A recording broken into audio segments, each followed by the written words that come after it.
Hi, I'm Dr. Scott Conkright, and I'm inviting you to something new. Each week, in Meaningful Happiness Conversations That Change You, I give a short, focused talk about a topic that affects all of us, like shame, boundaries, or emotional intimacy. We then talk about it together. It's not group therapy, it's not self help, it's a space to learn, reflect, and connect with yourself and others. I hope you'll join me for the first conversation. Stay tuned.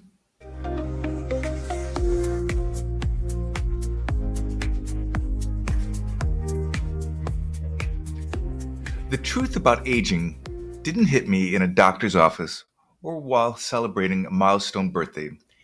It ambushed me at 1 a.m. on a rain slick night in Washington, D.C. While I was lying in bed, taking inventory of my body's betrayals.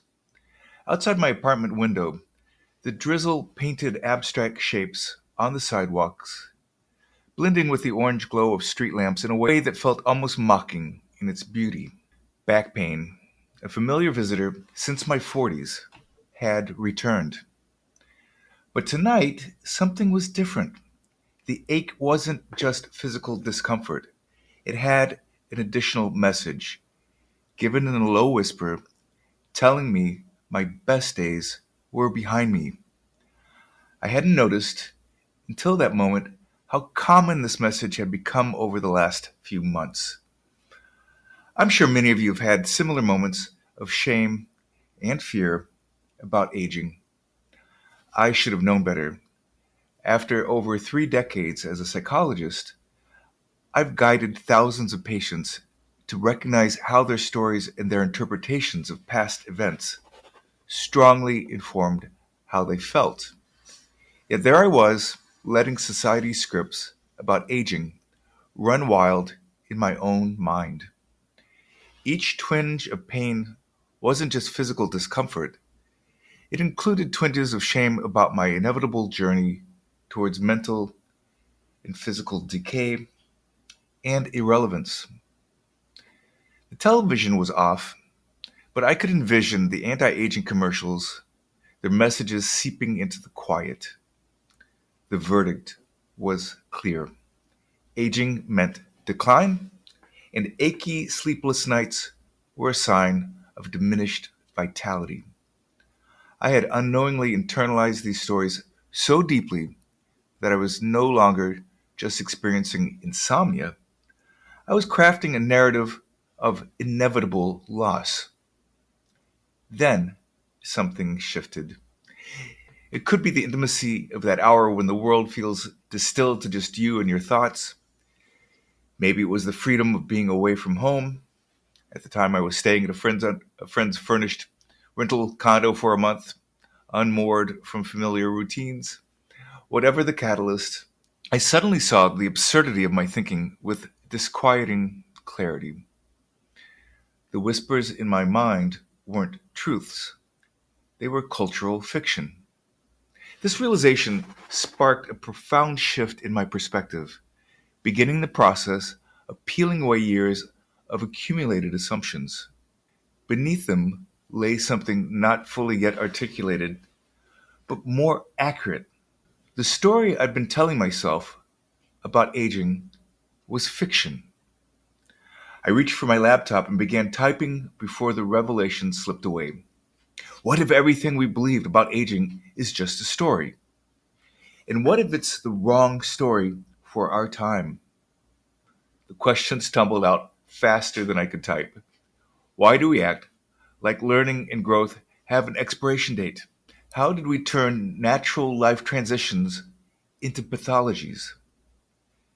What if aging is not about decline, but a new kind of growth marked by increased wisdom and potential?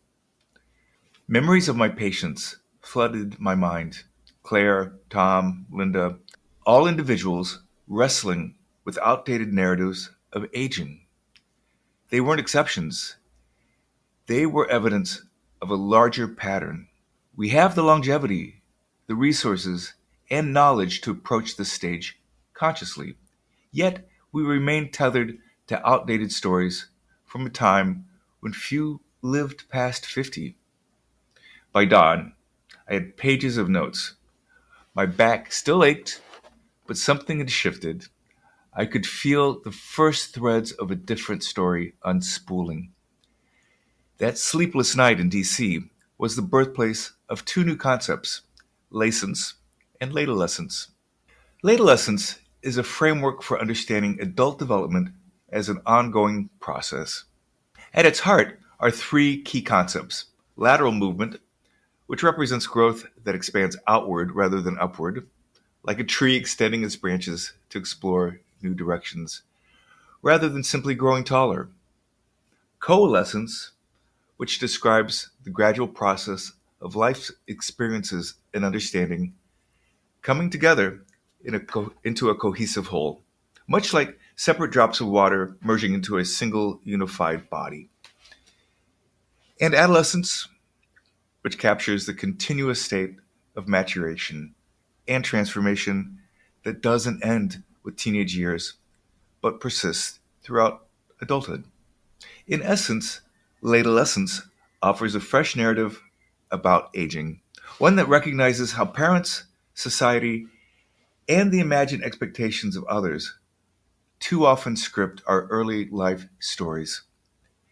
It's about discovering that the narrative that carried us through adolescence and into adulthood doesn't need to define our future chapters. Adolescence emphasizes that growth, wisdom, and meaningful contribution can begin at any point after adolescence, continuing for as long as we have the capacity and desire to shape our story, sometimes until our very last breath. The conventional wisdom about preparing for death misses the point. Death will find us regardless of our preparations. While maintaining good health through nutrition, good habits, regular movement, all those things, these are valuable. These practices should enhance our present life rather than ward off the inevitable. The real challenge lies in sustaining the energy and motivation to stay healthy. When your life story becomes a narrative of continuing loss, mourning both past and future, the path forward indeed appears bleak. Many adults currently follow a prescribed life map: complete career training or enter the workforce, find a partner or accept solitude, progress through a career until retirement, and then attempt to find contentment in the remaining years. While not universal, this oversimplified trajectory illustrates the passive acceptance of predetermined life scripts many fall into. Yet this rigid path isn't inevitable. Whether you're 24 or 84, you retain the power to question fundamental assumptions about aging and living a meaningful life. Your circumstances may set certain boundaries, but within them lies the freedom to author your own story with whatever agency you possess. There's no wrong time to begin this journey. It's never too early or too late to revise your narrative. This book serves as a map and invitation, a call to action for those ready to embrace a more dynamic and self authored approach to adult development. Welcome to Latalescence, your next chapter. My awakening that night in DC reflected something much larger happening in our society. We are living through what historians may one day call the Great Age Revolution, an unprecedented transformation in human development that's creating entirely new possibilities for how we live, work, and grow. This revolution is characterized by a significant increase in life expectancy, a shift towards more flexible and diverse career paths, and a growing recognition of the value of older adults in our communities. It's a revolution that also includes an increasingly large number of younger adults who don't buy into the current guidelines about how life should be lived. and who are questioning the values passed down to them about what makes life meaningful and happy. They have an ache to feel more alive. The constant pull of social media and relentless commercialism and the fears that they have, sadly worrisome about the future of this planet, are causing a shift in how they see themselves and their place in this world. It's a revolution that's redefining what it means to age and offering new opportunities for growth and contribution. This revolution is the backdrop against which the concepts of latalescence and lacence emerge, as it provides the context and the impetus for rethinking our narratives about aging and embracing new possibilities for growth and contribution in later stages of life. For the first time in human history, multiple transformative trends are converging that I've come to recognize as an entirely new stage of life. By 2030, more people will be over 60 than under 10 worldwide. The average lifespan has increased by 30 years in the past century, adding an entire second adulthood to the human life cycle. People are starting new careers, businesses, and creative pursuits well into their 60s and 70s, shattering traditional assumptions about age and capability. This demographic revolution coincides with rapid technology and social change, transforming how we learn, work, and connect at every age. Traditional retirement models are becoming obsolete as people live, work, and contribute longer. More importantly, we're witnessing the emergence of what I hope will be called the Latalescent generation, people who refuse to accept outdated narratives about aging and who are pioneering new ways of growing, contributing, and finding meaning in life's later chapters. The timing of this book is crucial because we face a profound knowledge gap. While we have sophisticated frameworks for understanding early life development, we lack models for this new, extended period of vital adulthood. Our workplaces are transforming with up to 5 generations working side by side for the first time in history. Healthcare is evolving from treating age related decline to promoting vital longevity. And importantly, our social narratives about aging are challenged by new realities of what's possible in later life. Remember, adolescence isn't about age, but about awareness and potential. You might, or might not, encounter any of these shifts at any point after achieving adulthood. I hope this book isn't just an informative update on the stages of human development, but a path to meaningful transformation. Take time to integrate what you learn. Practice the tools that resonate, share your insights with others, and importantly, trust that your journey through adolescence is creating new possibilities, not just for you, but for all who will follow. In the following chapters, we'll explore the psychological, social, and practical dimensions of adolescence. You'll learn how to recognize and release outdated, aging narratives, understand this life stage's unique dynamics, and develop valuable tools for navigating its challenges and opportunities. But more than that, you'll join one of the most significant revolutions in human development, the conscious engagement with life's richest possible second act. Whether you're just beginning to question traditional narratives about aging, finding your way through significant life transitions, or actively seeking to contribute your wisdom and experience in new ways, this book offers practical guidance and a larger vision for what's possible. That night in Washington, D.C., when insomnia led me to question everything I thought I knew about aging, I could never have imagined where the journey would lead. Now I understand that what felt like a personal crisis was actually an invitation to explore new territory in human development. You hold a similar possibility in your hands right now, whether entering early adolescence, navigating its middle stage, or embracing its final chapter. You can engage with this stage of life with unprecedented consciousness, and purpose. The future of human development is being written right now. You were part of that story. Welcome to Latalescence again. Welcome to your vital contribution to human possibility. Let's begin. When we observe a master craftsperson at work, we witness more than mere technical skill. We see the embodiment of wisdom gained through years of practice and reflection. The same depth of understanding can be achieved in our inner lives through Latalescence, the conscious journey towards self authorship and emotional wisdom. But the wisdom of Latalescence goes beyond technical mastery or life experience alone. It is body based wisdom, the ability to understand and navigate the dynamic interplay of body based feelings, emotions, which are different, and drives, which are also different. It's the interplay of these across a lifetime. Latalescence is not simply a phase of aging, it is a developmental shift towards self authorship.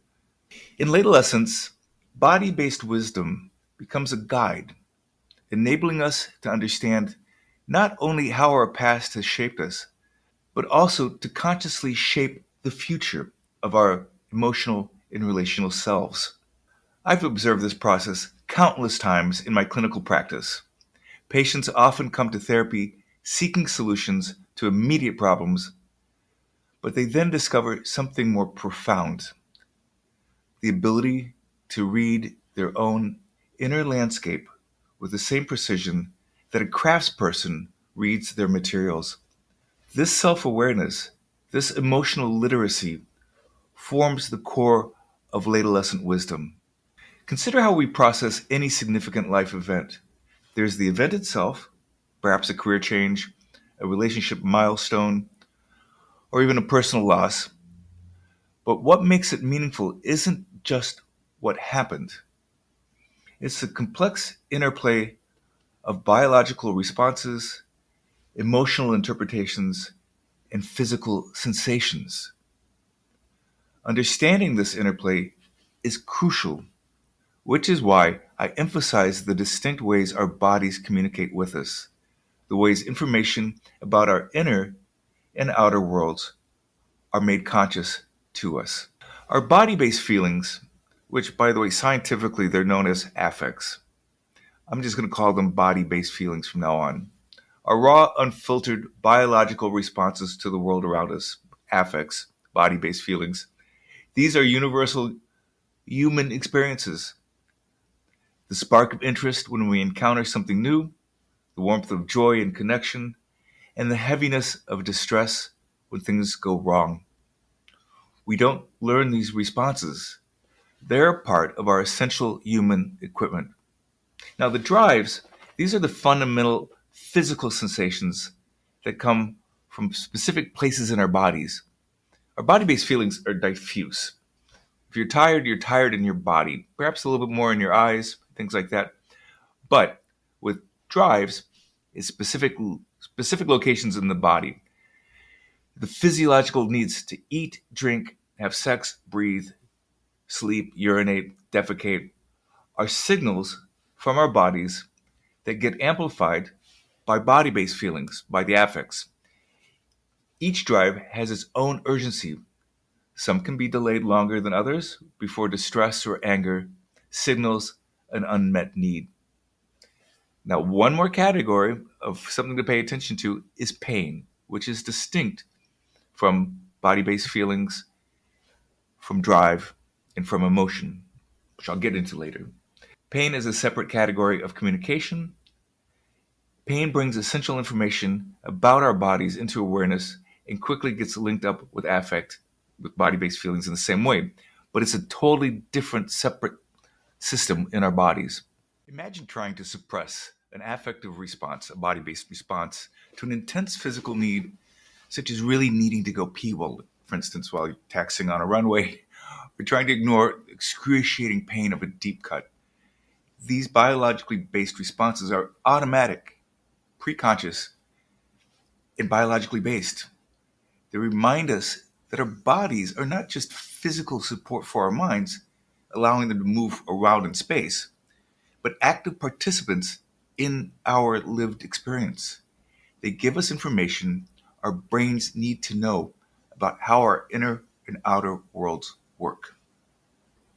On the other hand, emotions are the conscious experiences of any of the above and their various combinations, all written into storylines, into narratives that can become more complex with time, and they're shaped by memory and more experiences. When we say that we're feeling nostalgic, for instance, we're describing not just a simple feeling, but a complex narrative woven from memory, present experience, present context, and personal meaning. So, emotions are a complex interplay of body based feelings, memory, thoughts, and embodiment, allowing us to do something that might be uniquely human: storytelling. Our first stories also explain why we feel the way we do in specific places and around certain people. A 3-year-old may form a primitive story that going to the doctor feels painful, or that their parent is in a better mood after their morning coffee. These stories create scripts, predictive models that shape how we interpret future events. So that one evening in DC, when I experienced the profound moment of enlightenment, so to speak, what I call affective awareness, with body based awareness, I was feeling three strong feelings, body based feelings: distress, shame, and pain. It was a blend of felt experience that stemmed from my own struggles with aging and societal expectations, as well as a back which had been slowly deteriorating over the years. That night, I realized how much of my story had been written by others: parents, society, culture at large. It was a turning point. I decided to use my cognitive skills not to suppress these feelings, but to rewrite my story of aging and what things mean for me now at this period of my life. This act of self authorship was the beginning of one of many adolescent journeys I've been on since my first adolescence. Adolescent wisdom combines a specific knowledge base, understanding how biologically based feelings, affects, interact with memory, emotion, pain, and cognition, with the realization that our first entry into adulthood was based on narratives provided by others. We had no choice. The turning point in late adolescence is when we begin consciously writing our own stories, taking responsibility for where we are in life, and shaping our feeling experience in alignment with our deeper values. This is not merely wisdom, it is the practice of self authorship, the ongoing revision of our internal scripts to create a more fulfilling and coherent life, a more meaningful life. More so than ever, we need inclusive, diverse communities of people who can provide mentorship and support for those who are on the same journey. Safe places, safe spaces that offer opportunities to rewrite one's story. Individual insights become part of the living ecosystem of shared knowledge, where each person's growth fuels the collective evolution of understanding. The promise of late adolescence lies in this combination of self awareness and connection. When we understand our inner world and share that understanding with others, we create the conditions for meaningful happiness, a deep, sustainable sense of fulfillment that comes not from avoiding life's challenges, but from thoughtfully and courageously engaging with them. Wisdom isn't developed in isolation.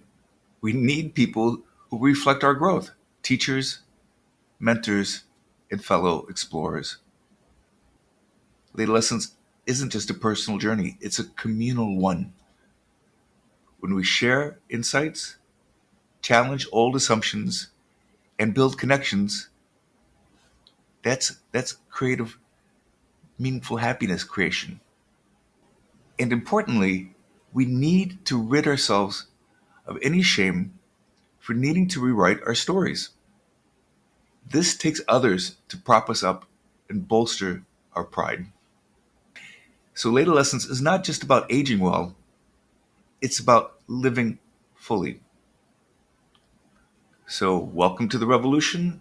Welcome to your next chapter. For over a century, psychology has revolved around thought, cognition, drive, the sex drive, for instance, for Freud, and behavior. Those three have been the primary motivators for human behavior. But what if this is incomplete? What if we have fundamentally misunderstood the core drivers of human experience? What makes us feel, react, suffer, and connect, and also drives thinking? This book proposes a plate tectonic shift in psychology, neuroscience, and philosophy that reframes the foundation of what it means to be human. By placing affect at the center, by placing the biological basis for feelings, we recognize that our lives are governed not by thoughts, but by these raw biological responses to the world. By introducing Latalescence, we establish a new developmental stage where individuals consciously rewrite their affective scripts, allowing for a new kind of meaningful happiness, one not rooted in external achievements, but in how we experience the world itself. One of the most common questions I hear when introducing the concept of Latalescence is, when does it begin? Like many aspects of human development, the answer isn't about reaching a particular birthday. Instead, Latalescence emerges through a profound shift in understanding ourselves and our relationship with growth. Let me explain this through the lens of early Latalescence, the first stage of this journey. Early Latalescence emerges not through the simple passage of time, but through an awakening that typically arrives after our mid 20s, at the very earliest, usually, but through an awakening that typically arrives somewhere after mid 20s, with the disruptive realization that many of our deepest aspirations and most haunting fears aren't fully our own. They're inherited narratives borrowed from parents, teachers, and society at large. We're basically, analogy wise, having to wear someone else's clothes. We're adopting other people's dreams and anxieties and depressions that never really fit us. They bind in some places and hang loose in others, constraining our authentic movement throughout our life while failing to provide the protection we thought they would. I remember working with a gifted musician in his late 20s who came to therapy because he felt oddly empty despite his success playing in prestigious orchestras. Through our work together, he realized that his entire relationship with music had been shaped by his parents' ambitions and his conservatory training. His technical mastery was impressive, but he had never really developed his own voice as an artist. Early Latalescence began when he started exploring jazz and improv, not abandoning his classical training, but to integrate it into a more authentic expression of his artistic self. This exploration opened up new worlds for him, both musically and personally. Jazz improv became a form of dialogue with fellow musicians, audiences, and most importantly, himself. He discovered new dimensions of his identity and new dimensions of creativity through these musical conversations. The collaborative nature of jazz helped him understand music as a performance and a relationship. Most significantly, this journey shows no signs of ending for him. Each new musical exploration continues to reveal fresh insights about himself and his art. He will likely continue to expand into new understandings of himself and music, I hope, throughout his life. This is the essence of early Latalescence, the conscious decision to become primary author of your own story. It's about moving from living by default to living with intention. But, and this is crucial, there's no universal timeline for this transition. Some people enter this awareness in their 30s, others in their 50s. Some seem to move through developmental stages with natural grace, while others, myself included, learn through a series of spectacular failures. I often tell my patients I'm pretty gifted at failure, but I've learned to see these setbacks as essential parts of my growth story. In fact, my failures have been crucial in forming who I am. What matters isn't how quickly or how smoothly you arrive at this awareness, but that you remain open to it when it comes. Our losses and struggles often serve as the most powerful catalysts for growth. From my clinical experience, most people enter early adolescence between the ages of 35 and 55. An interesting paradox marks this stage. You look in the mirror and you sometimes see someone older than you feel inside. The adolescent part of you, with its dreams, energy, aspirations, fears, and anxieties, still feels very much alive. But now there's something new, a hard won wisdom you wouldn't trade for anything, much of it gleaned from those very failures that seemed so devastating at the time. Early adolescence is where many people may remain until life circumstances push them forward to the next stage. That isn't a problem. Remember, we're not in a race around this. There are no extra credits for reaching any particular stage sooner than others. The goal isn't speed, but authenticity.